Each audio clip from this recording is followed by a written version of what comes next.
Assalamu alaikum wa rahmatullahi wa barakatuh. I would like to welcome you all in the second panel of today from the seventh Abu Dhabi strategic debate. As panel 1, I shed light on the health consequences of COVID-19. Panel 2 will tackle the economic fallout from the global coronavirus pandemic through forecasting world economic conditions in light of this health crisis. Future shifts in global economy due to the pandemic, the impact of this global health crisis on globalization and the flow of investments, trade, chain of supply, and the burden that will face world government to overcome the social challenges associated with coronavirus pandemic. In this panel, we have two renowned economists of the world to discuss these topics. We have Professor Giacomo Luciani, Adjunct Professor Interdisciplinary Program, the Graduate Institute, Geneva, and Dr. Nasser Saidi, the founder and the president of Nasser Saidi Associates. I would like to welcome the two speakers and thank them for accepting our invitation to take part in this panel specifically. I would also like to welcome those who are attending the panel on the Center's account in all various social media platforms, as well as on its YouTube channel and via Zoom application. Before I give the floor to the speakers, I would like to draw the attention of our Arab viewers that they can listen to the Arabic interpretation of the discussion by clicking on French channel down to the screen. Welcome, Professor Luciani and Professor Saidi. Professor Luciani, which international powers are more affected by the coronavirus? How would this be reflected on their role in the international order? Thank you, Dr. Dissam. Thank you very much for inviting me to this panel and to express my opinion. I think you or we are lucky because until 3 days ago, we really didn't know when we might expect that this pandemic might finish or be controlled. 2 days ago, we learned that a vaccine is on its way, that it has had very good results. So we can now look at an improvement of the situation towards the next summer. I don't believe before. So in the meantime, we know that some of the industrial countries in Europe, in the United States, have been very seriously affected. So which is more affected than others is a difficult question. Yes, we know that some countries have more people ill, more casualties than others, but the effect on the economy are not directly related to this. They are related to the policies that are being implemented. And, you know, we also know that there is almost certainty that we are going to have a change of tack in the United States. There is a change of administration, so there will be also new economic policies, new management of this coronavirus crisis, and this will certainly have a very important influence in the future. So I think that what we see is that many countries have reacted to the crisis with highly expansionist policies. There has been a tendency to inject a lot of liquidity into the system. And this may may succeed in cushioning, in not provoking a terrible crisis in the immediate. However, I think that when everything will be said and done, we will face a difficult moment because of the very large level of accumulated debt for the governments, debt for many corporations whose financial stability and survival will be questioned. And this is going to be a major problem down the road. So I think our financial systems will be under stress. And it is possible that in some cases, countries may face severe debt problems.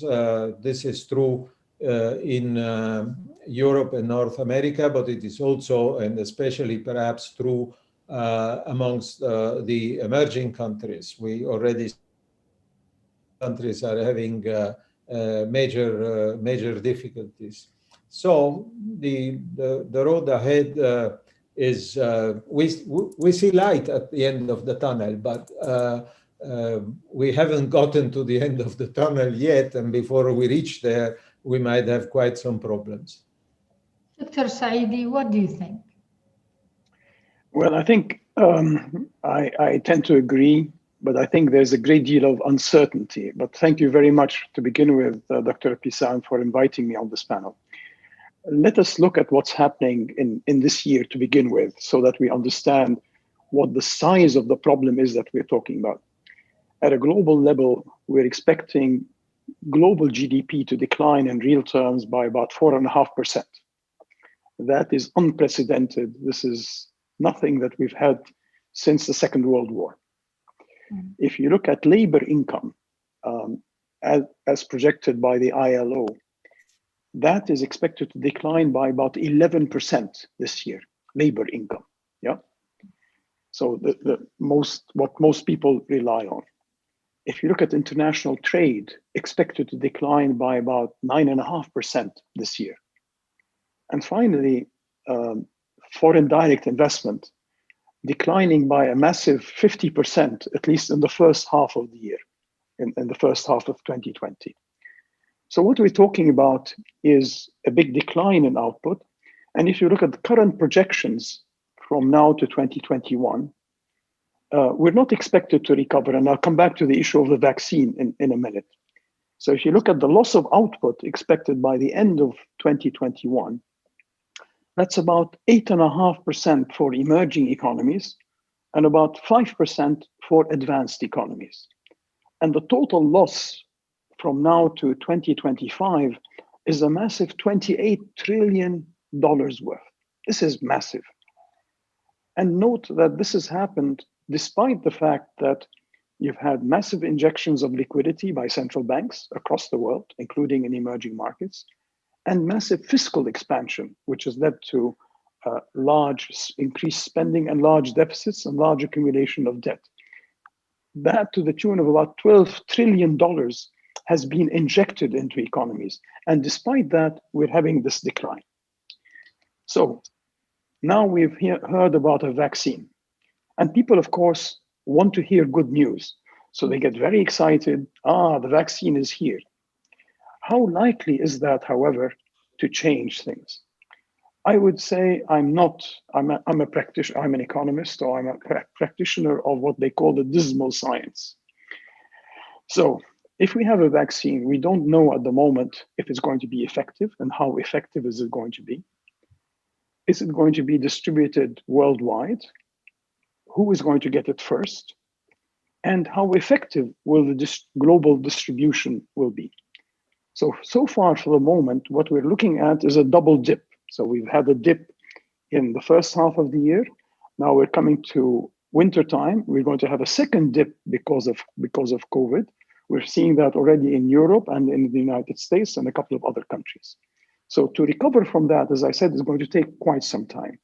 By the time you get a effective vaccine and actually distribute it, we're already talking, we're well into 2021. And even then, people will want to make sure that the vaccine actually works. So it's going to take some time for it, number one, to be distributed, and second, to know how effective it is in protecting ourselves. Nobody's going to inject themselves with a vaccine and immediately go out and test if they're going to get infected. So people, of course, care about their health. And that residual uncertainty is certainly going to be there. Now, the question is, what can governments do? And there are, I think, three things that the governments need to think of. They need to think about how they can invest in public health systems to reduce health uncertainty. They need to support the transition. And that means not just giving income to people, but starting to invest in things like infrastructure. And number three, they need to plan the recovery. So to answer your question now of who is best placed, the best placed is clearly China. No doubt about that. China has done what we call a V-shaped recovery. They picked up very nicely. They relied on increased investment. And here I would like to point out something that's relevant for the GCC countries and the Arab countries. You need to recall that state-owned enterprises and government-related enterprises in China play a very important role. So apart from fiscal policy and monetary policy, the Chinese can rely on their state-owned enterprises to get the economy going, and they've done that. So you've got the Asian countries, Taiwan, South Korea, Singapore, and others who are doing very well, thank you very much. And then you've got at the other end, Europe and the United States, who are going to still recover. They're not going to have a V-shaped recovery. It might be a W-shaped recovery, or more likely, what I think is going to happen is going to be like the letter B, al-ba bil-Arabi, right? You've gone down, it's going to be flat, and then you're starting to recover and go up. So the important point is two or three things. Number one, a big discrepancy between emerging economies, excluding China, and the advanced economies. The emerging economies are doing much worse, much worse, a much greater loss, because they don't have the public health systems, they don't have social safety nets, they can't protect their citizens, you don't have unemployment insurance, etc. So the advanced economies are doing better from that point of view, but again, between the advanced economies, large discrepancies. And the final thing I think we need to be cognizant of is increasing inequality. A very important subject, because within countries, there are those who have access, for example, to broadband, who can work online, who can work from home, and those who can't. Many people don't have access to the internet. In the UAE, broadband is widely available to everybody. You can think of working from home, you can do online learning, right? Most countries don't do that. 60% of the world doesn't even have access to the internet. So what you're going to have is within countries, greater inequality between those who have and those who have not. And then across countries, big discrepancies between countries that have broadband access, that can work from home, etc. And that'll depend on the digital divide. So moving forward, I think you have two big divides that we need to think of. A digital divide that will divide countries, and a health divide, those who have the health systems to protect their citizens. So final point is that the recovery will be choppy. It'll depend on further investment by governments and intervention by governments, and also by the vaccine. This is uncharted territory for us. We have never had anything like this. Wow. Dr. Luciani, how would... I would like to join with what Dr. Nasser said and with his analysis, especially the point about inequality, income inequality, inequality of opportunities. That is something that is very much important, and I think we need to stress. And For sure, we are not going to go back to the same kind of situation as we had before.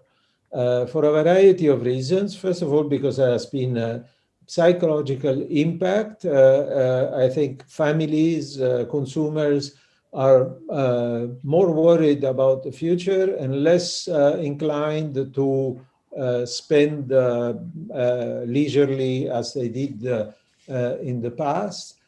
Second, because we have discovered new ways of doing things, especially working remote, certainly in our profession, teaching, this has made a huge difference. And I don't think we will ever go back to the same situation as before.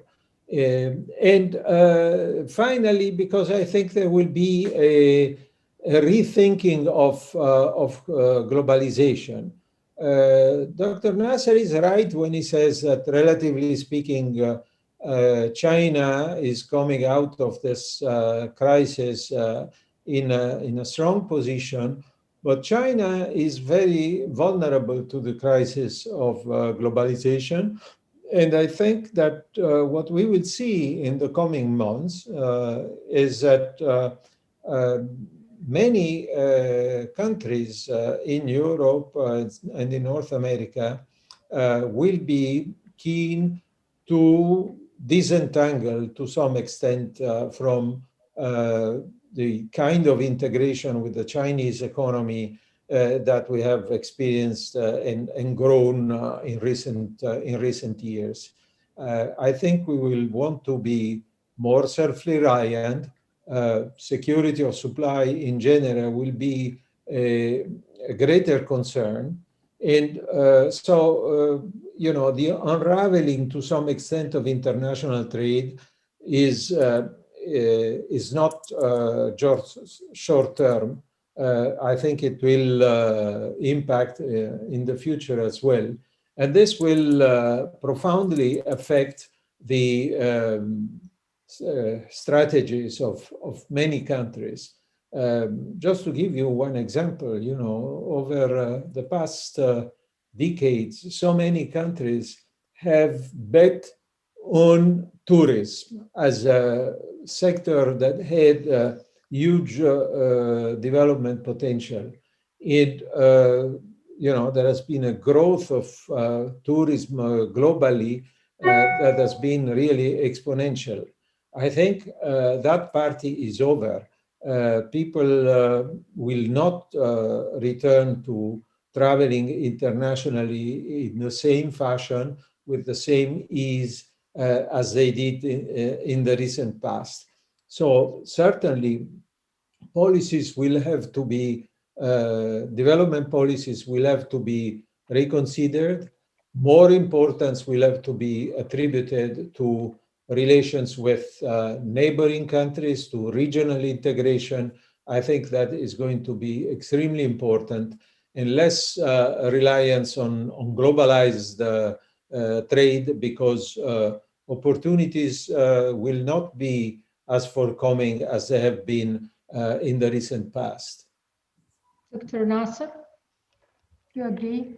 Yes, I think these trends of deglobalization have been with us already since the great financial crisis of 2008, 2009. If you look at that period, we had reached a peak in terms of globalization, particularly in terms of trade, in terms of investment, and all. We have not really recovered the same pattern.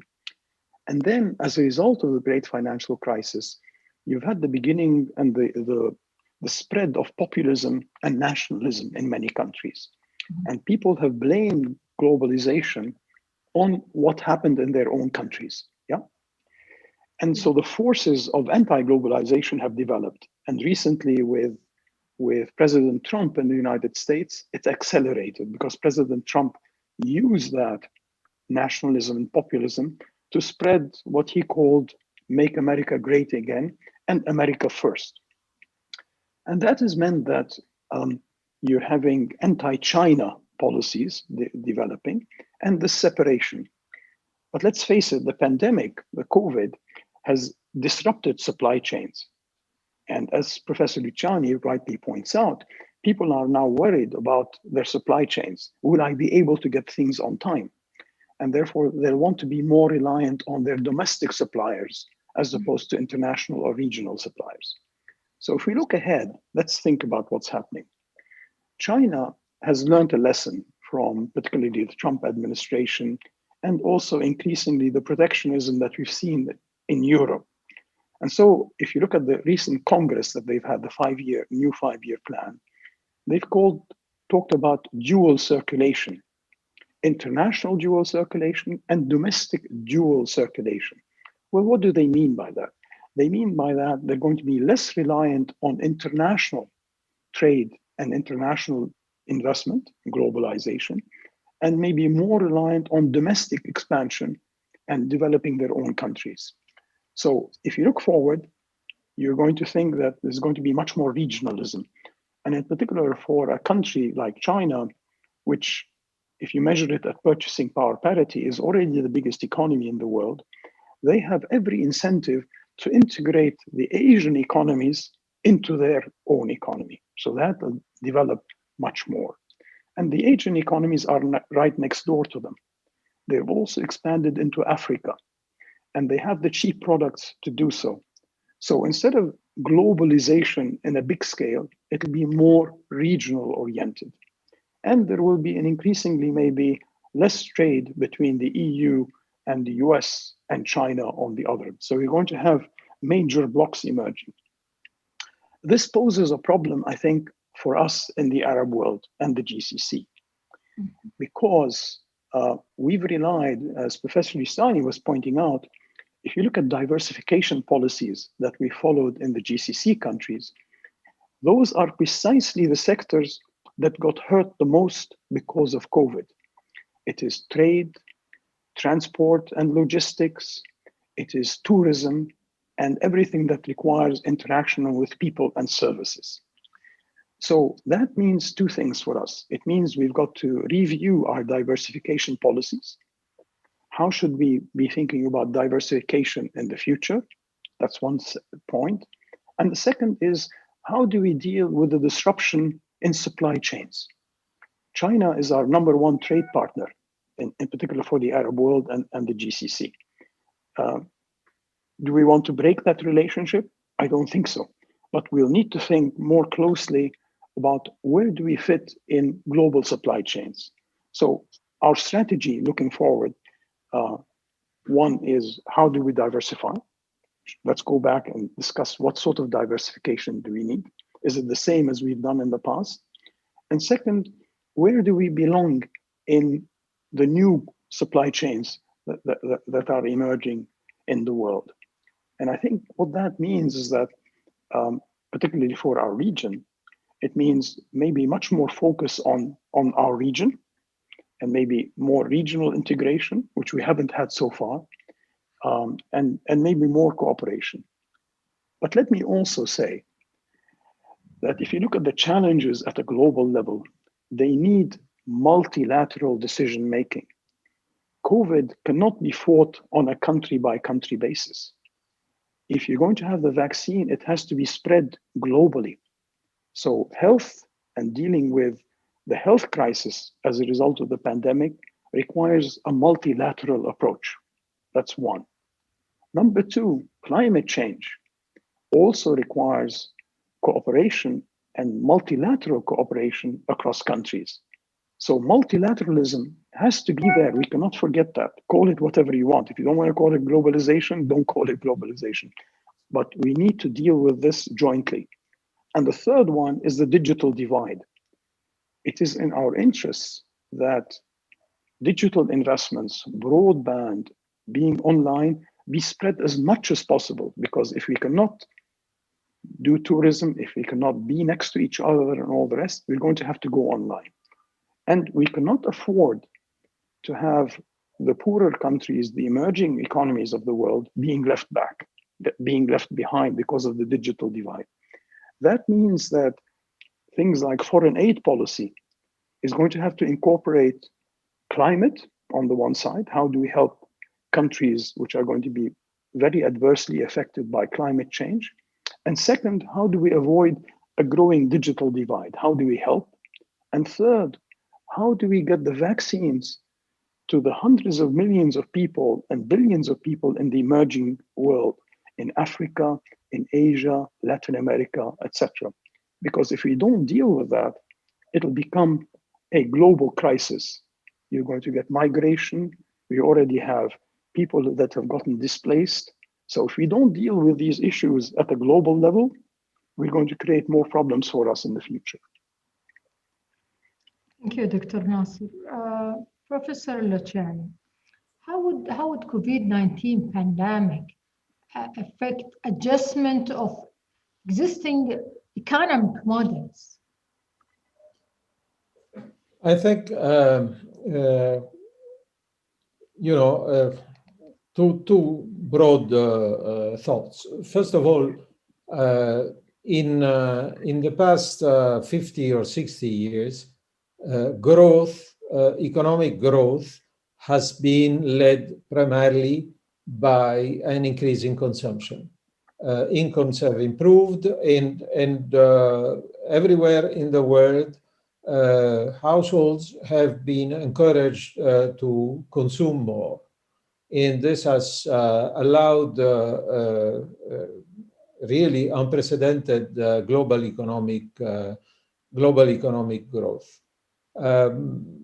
We always relied on certain countries, notably the United States, internationally, or within Europe, on Germany, to be the locomotives. In other words, to pull growth, and this growth was especially contingent upon the sentiment of consumers and the fact that they were ready to engage in debt and consume, demand more of the industrial products, of services, and so on and so forth. I think this model is finished for a variety of reasons, not just COVID, but also global warming, the necessity to protect the environment, the necessity to curb waste, and contain the disruption of nature that we are systematically engaging in. The next phase of economic growth, some people say negative growth, okay, but let's say that it is going to be positive growth, will be slower, and it will be centered on investment. What we need to do is to increase our investment certainly in decarbonizing our economies, in changing our energy industry, but more broadly in making less use of products that are just for short-term use and not durable, okay? So this requires a lot of investment. In this respect, certainly certain countries that have a culture of savings and investment, China is one, Japan is another, several European countries are like this, will be in a privileged position. The difficulty will be to make sure that savings are channeled to where investment is needed, okay? At the moment, we have extraordinarily low interest rates, and yet investment in many areas which would be needed does not take place because we don't have a convincing business model that attracts investors in the required direction, okay? Or because we have issues of governance, for example, in certain countries where potential investment could be directed to, that discourage investors and do not allow this intermediation, financial intermediation, to take place effectively. I think this is going to be the great challenge of the future and how we can manage it.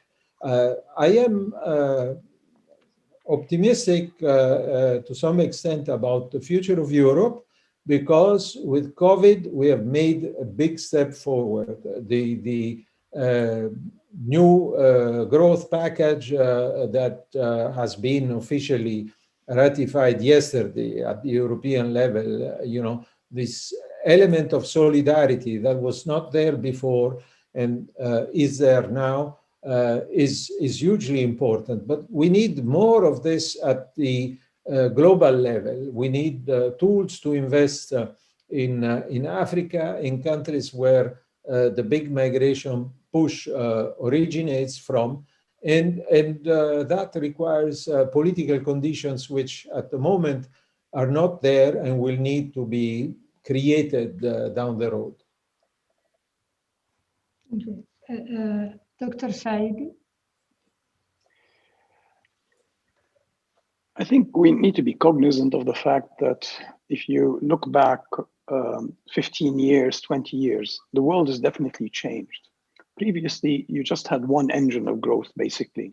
This was the United States and Europe driving growth across the world. The situation today is very different. We have really two engines of growth. One is China on the one side, and Asia, but mainly China. And then let's call them the old economy of the world, Europe, United States. The fact that you have two engines of growth is a very positive thing for the global economy, because it means less volatility. So that's a positive one. But then we need to move forward and be cognizant of the fact that the requirements for different parts of the world are different. If I look at Asia, Africa, and Latin America, and maybe even parts of Europe, Eastern Europe and Central Europe, the need for economic development policies is still there. You still have to meet the requirements of growing populations, particularly in Asia and Africa. These are still very fast growing populations. So you're going to have to provide for investment in those economies, infrastructure, health, all the requirements of that, digital type investments. For the older economies, I think the requirements for investment are going to be different. They're more in terms of maybe reducing inequalities, making sure that the infrastructure is more energy efficient. So at a global level, I think differences in what different regions will require. But I think three things will be common, which are important. The pandemic has taught us that the physical risks are there. Climate change is upon us and it's going to be accelerating unless we try to do something about it. It's already becoming too late. Temperatures are rising, extreme weather events are increasing. So we're going to have to deal with climate. And that is a global problem. Again, it's not a specific country problem or even a regional problem. Second is the issue of digital. Again, this is going to require global investments in digital to avoid greater inequality within countries and greater poverty within countries. And those two together means that you're going to have to look at climate resilient infrastructure. You're going to have to look at greater energy efficiency. And you're going to have to make massive investments in renewable energy. So the positive aspects for us at a global level is that we need to drive investment towards renewable energy and clean technology, right? We need to decarbonize our economies. Everybody should be doing that. And that means turning towards solar, towards hydro, geothermal, wind and other. So these are enormous opportunities which we didn't have before because technology has advanced and the cost of renewable energy, particularly solar, which we know extremely well in the UAE, we're going to get very close to 1 cent per kilowatt, right? I mean, recently it was 1.5, 1.6, but we're heading increasingly towards 1 cent per kilowatt. This is unprecedented. So the beauty of renewable energy and things like solar is that you can take that to emerging economies. You can take that to countries in Africa and to Asia. You don't need these big grids and investment in grids. You can have solar power plants in villages and cities. You don't need to put them into a national grid. So what I'm saying is that this is a time really at which our vision of the future has to change. And I agree with Professor Luciani in that we need to move away from this idea that growth has to be driven by consumption to more investment-led growth, and then to realize that the type of investments that we need in different regions of the world is different, but that what is common is three things: health investments. We need to improve our health systems and make humankind, as well as animal kind and plant kind, immune and resilient to pandemics, because humans tend to think that they are the only people on Earth. They are not the only people on Earth. We have our biosphere, we have our ecosystems, we have our animals, our plants also have to survive. And if they don't survive, we will not survive. So health systems are going to be important. Renewable energy is going to be important. Digital investments are going to be important. And what it means basically also for us, particularly when I think about our part of the world, the Middle East and Arab region and the GCC, is that we need to also move in that direction. And that comes as a big challenge to oil producing countries. So they want to continue producing oil, but at the same time, they're going to have to shift in this energy transition towards more renewables. So the challenges are building up. And that's why if you think about our previous discussion, what we do, how we approach diversification has got to be different in the years and decades to come. But Dr. Nasser, with the limitation for some countries like GCC, which they, and even if their diversification in terms of activities, economic activities, still the oil is the major Yes. income. How can they survive during that? Yes, I think I agree. This is a major challenge, Dr. Abissam. What it means, however, is that we should de-risk our fossil fuel assets. We are extremely rich in terms of fossil fuels, but the demand for fossil fuels over time will be declining. And so we need to protect ourselves from that risk. What that means is that we need to get other investors to start buying fossil fuel assets. This is, for example, what happened with Aramco. Mm-hmm. If you look at ADNOC in Abu Dhabi, they did the same thing in terms of divesting part of the energy infrastructure, the pipelines and the like. So the challenge will be continue exporting, but look at higher value added.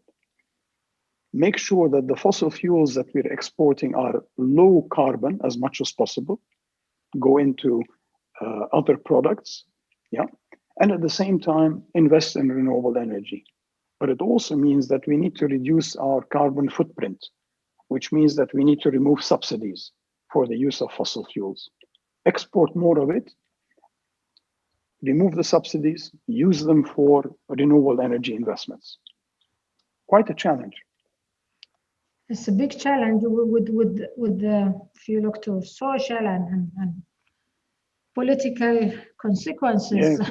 This is always the other side of the story. Professor Luciani, which economies are candidate to overcome the COVID-19 crisis and have more impact on the international economy?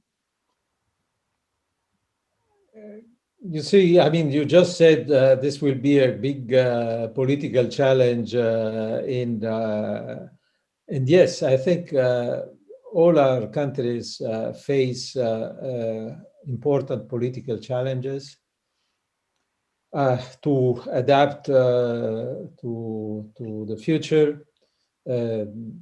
All countries have seen and witnessed the stress of the transformation, the stress from COVID, the stress from global warming, from the kind of transformation that we need to undertake ahead. And so the answer to your question very much will depend on political systems and whether they are resilient in the face of these challenges. To be resilient, I think political systems need to shape new consensuses, need to make sure that there is genuine support on the part of the population, and avoid polarization within the country. What is extremely dangerous is to have opposed camps in a country that cannot reach a compromise. And this is what worries me in the result of the recent presidential election in the United States. That is that the country came out completely divided. And the difference between these two groups, when you look at it, is really not great in terms of numbers. So the potential for a continuation of a pattern of policies swinging from one extreme to another extreme is there. And that is probably the worst thing, because you cannot build anything if the next person has a priority of undoing everything that you have done. And, and this goes on many times, okay? We need consensus, okay? So consensus will never be 100%, but we need to move on, compromise, accept compromises, and find pragmatic solutions, okay? I think, the next disgraceful development that will be consummated, I'm afraid, is Brexit without an agreement, okay? A hard Brexit, which is looking more and more inevitable in the face of the position of the two, so to speak, negotiating parties. But, one wonders whether they are negotiating at all or simply talking above each other. And we see a certain lack of readiness to compromise everywhere, including, I think, I'm afraid, in the Middle East and North Africa, and specifically in the Gulf region. I think we need to find a new art of compromise in order to heal all the rifts, all the contrapositions that have been growing over the years, and find again a road, an opportunity for cooperation and integration, which has not been making any progress. I think that really this is the key, and countries that will be able to find a reasonable compromise will be able to also to prosper economically. And the relations in between countries will also be affected by this. This is important. I think the appetite for integrating or trading with countries whose political regime we dislike for a variety of reasons, this appetite will be substantially decreased. Just reading the newspapers, one gets the impression that what is happening in Hong Kong, what has been happening in Russia, what is happening in Belarus, what is happening, it's a long story. I will not go through the whole long list. But definitely, people are not keen to engage with countries that seem to be ready to use military force or go to war or oppress people without without sufficient, hope that the situation may improve down the road. Right, Giacomo, it's all interrelated. I mean, the polarization on Yes. the micro level and politics. It is also there is on the macro level and an economy as well. So we've been hoped that the COVID-19 will push for more cooperation. It shows that it's pushing for more competition between the countries. Dr. Nasser? I think there is a danger that we've seen emerge over the past couple of years. One is increasing populism and nationalism, as we discussed. That is not going away. If you look at the recent elections in the United States, the country, of course, is divided, highly polarized. If you look at the number of people that voted for Biden, about 74 million, 75 million, but more than 70 million voted for Trump, despite what we might think of what Trump did. And I don't think Trumpism is going to go away. We might wish that it might go away, but it's unlikely to go away. So these deep divisions are there, and we need to think of how we approach them. And there are also deep divisions within Europe, in many countries within Europe. What needs to change is the narrative, And I think we need new solutions to problems. It's very easy for politicians to be able to blame current economic conditions on mistakes made by other politicians in the past. That's a favorite for everybody. But we need a new narrative. And I think if I want to be hopeful, I need to think about young people, and particularly women, playing a different role than they have played in the past, particularly in Europe and the United States. And that seems to be happening. There's greater engagement of women. And all you need to do is to look at women in leadership. If you look at what's happened during the pandemic, by and large, it is those countries run by women that have done much better in facing up to the pandemic. That's a case like Germany, New Zealand, and others. So I think one positive, optimistic thing is the role of youth and women in political activity and the other. The other side, however, is more darker, let's say. It is the move towards greater authoritarianism and a greater role for what we call Big Brother. And if you look at China, you look at Asian countries, you look at others, because of health, there is intervention by government, by the state, and people accept it because they'll tell you, I need to protect the health of the community, I need to health of everybody, and therefore I need to take these measures. And it also means using technology to make you do it, right? I have to wear a bracelet, I have to stay at home, etc. All of that is now controlled by media, by digital, and governments control that. So I think one thing that we need to be careful of in the years to come is who controls the digital, who controls the networks. If you leave it to governments to control the networks entirely, then you might run into very authoritarian systems. And then you might face increasing loss of freedom.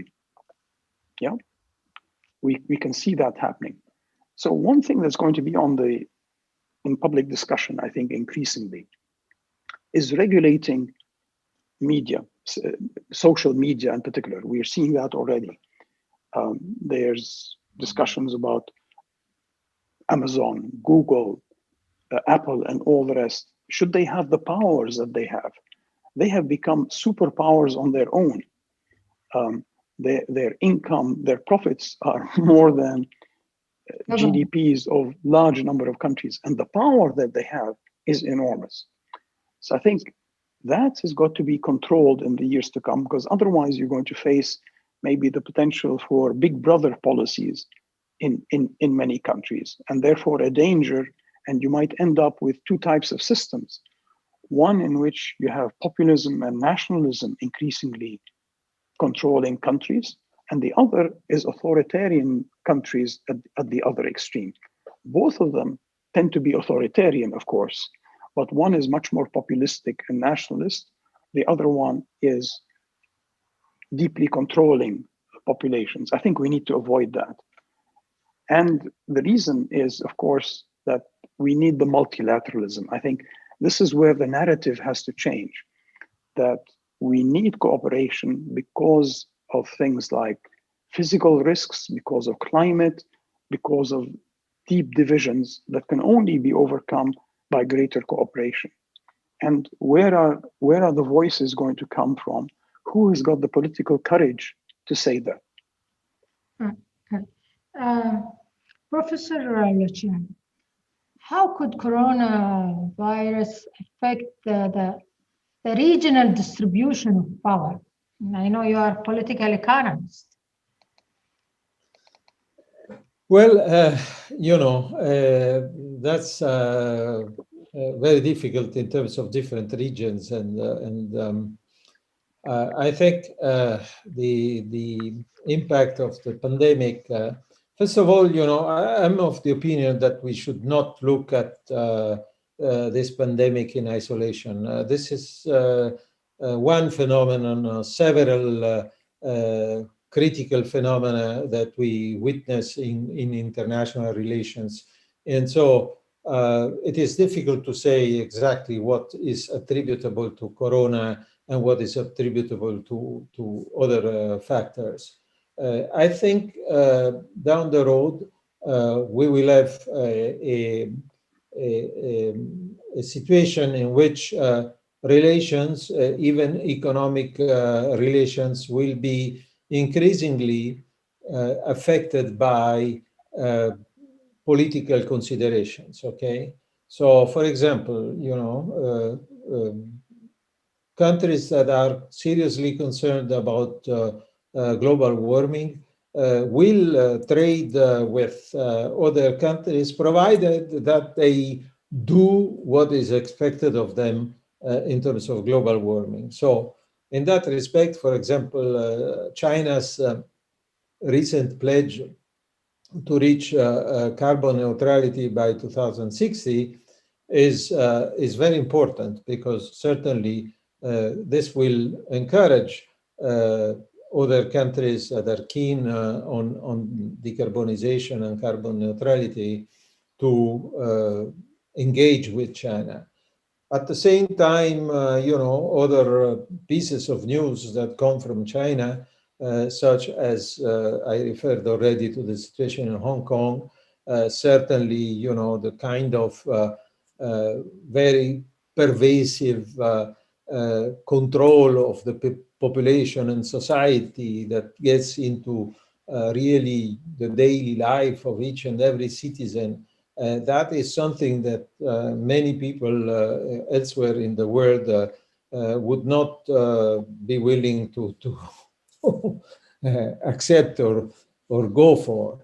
So we live in a world in which I believe the concept of sovereignty, that each one is master in his own house and he can do whatever he wants, provided he only does it behind closed doors. That doesn't work. It doesn't work any longer. We are moving towards a situation in which people are judging each other and will be subordinating their willingness to engage with each other to what they see.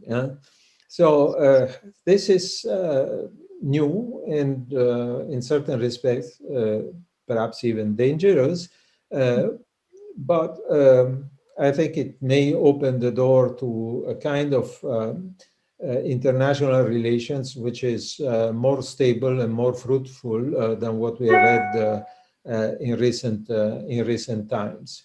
So there are regions that are better positioned in certain respects, okay? When I think, for example, of Latin America, Latin America has a potential in terms of renewable energy, which is extraordinary. They have huge untapped hydro potential. They have wind. They have the sun. They can do almost everything. Are they doing it? I'm not. I'm not sure that they are.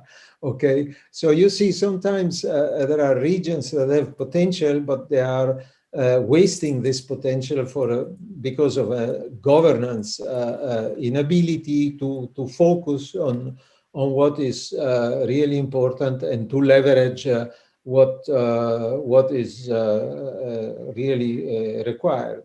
Certainly, a country like Brazil, under the leadership of someone like Bolsonaro, is not going anywhere in terms of making friends internationally. Okay, and that is going to negatively affect their prospects in the future. Potentially, that could be. We always said this is the country of tomorrow. But this keeps on being tomorrow and never becoming today, pushing down and down into the future. That's a problem. We have 5 minutes left, and I would pick one of the question from our viewers. And there is from Dr. Hani Fandekli.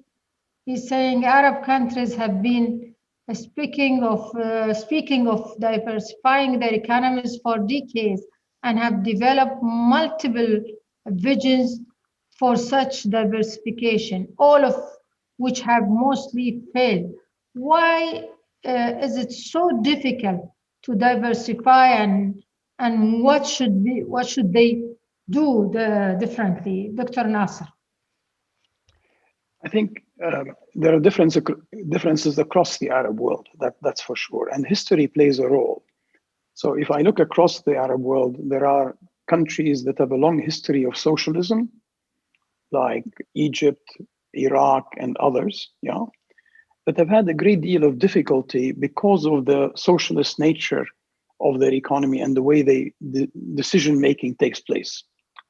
And then you have the GCC countries, which have a different experience, not at all socialist, and they have tried to diversify. And they've become much more open. So if I look at the degree of openness of the GCC countries versus others, they have become much more open, and they've benefited from that greater openness to trade, to international investment, to the flows of people. So it's not one single picture. It's not one single picture. But I think, by and large, the major reason why diversification in many cases did not work is because one did not get integrated into global supply chains, into international capital markets, and in particular develop the banking and financial systems to serve local economies. And the other point, of course, is informality. What I mean by informality is that in many countries, unfortunately, the informal market, in particular the labor market, is highly informal. People are not integrated into the economy. Across the Arab world, 60% of the labor force remains in the informal market. So structural change needs to take place. And I think government policies obviously have to change accordingly. You've got to diversify the sources of revenue. You've got to diversify international trade. And you've got to diversify the sectors of production, but in particular, bring in new technology. We have not brought in new technology at the level and with the speed that is required. We have the opportunity to do that right now. We missed 3 industrial revolutions. Now there's what's called the 4th industrial revolution. We have to get this one right. And again, since you are in the UAE and I work a lot in the UAE, I must say that the UAE is at the forefront in terms of adopting digital technologies to change the way government works, the way people's lives work, and all the rest. So the short answer is forget the past. You have the opportunity to invest in new technologies, whether it's in renewable energy, such as solar, wind, and the rest. And the other one is the big advantage is that you have young populations. And that is true across the Arab world. More than 60% of our population is below 30 years of age.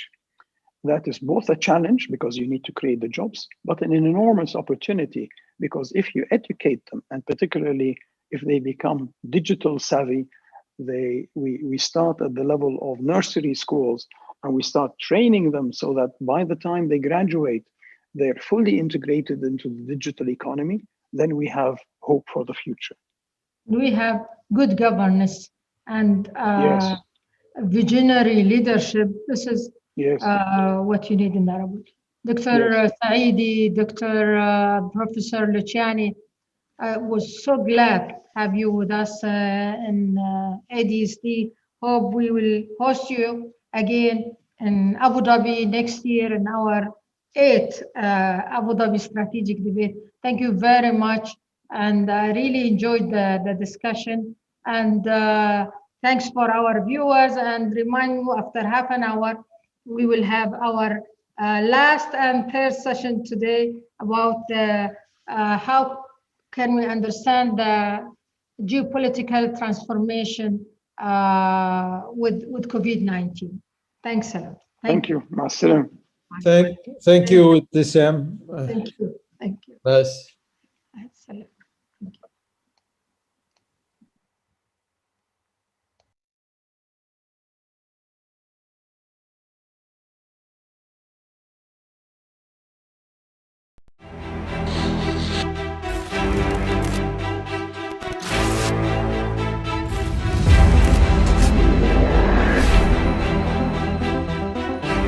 في كل عام يجمع ملتقى أبو ظبي الاستراتيجي نخبة من خبراء تحليل السياسات من مختلف أنحاء العالم لقراءة المشهدين الدولي والإقليمي بعمق وللتنبؤ بمسارات التحولات والقضايا المهمة في العالم.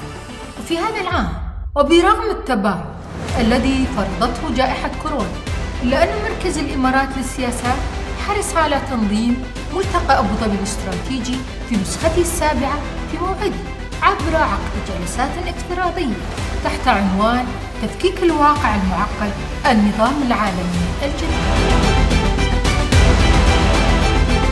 حيث سيناقش الملتقى عالم ما بعد الانتخابات الرئاسية الأمريكية من حيث تأثير نتائج هذه الانتخابات في النظام الدولي وفي عودة التنافس الدولي على الشرق الأوسط.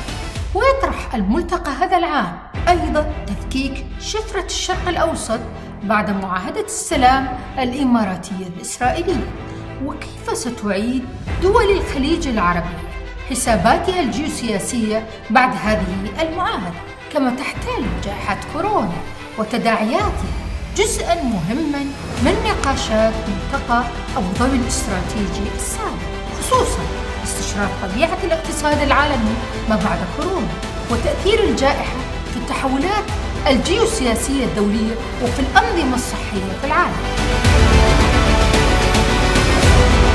ملتقى أبو ظبي الاستراتيجي يأتي هذا العام يحاول الإجابة عن تساؤلاتكم ومقاربة شواغلكم في هذه الفترة الحرجة التي يعيشها العالم.